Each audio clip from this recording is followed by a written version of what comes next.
In the days of the judges, the story of Micah illustrates the hopelessness of zeal for God without knowledge. Moses had warned the people in Deuteronomy chapter 12 not to worship God in a way that seemed right in their own eyes, but to pay careful attention to God's word. But because Micah and his mother did not know God's word, they got into some trouble.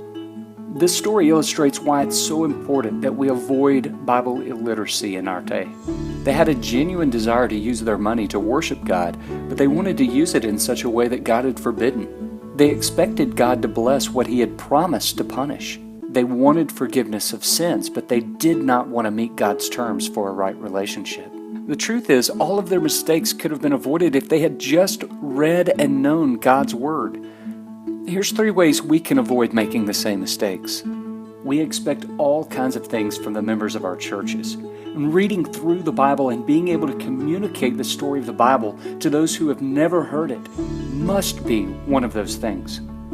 Would most members of your church say that they are able to explain the main content of the Bible from beginning to end? The answer to this question cannot be no.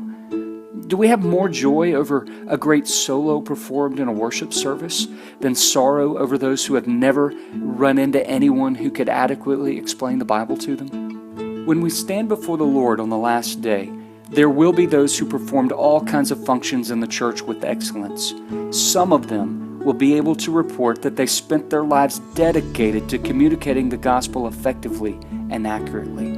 We have a limited amount of time to know God's Word, become expert communicators of it, and share it with the world.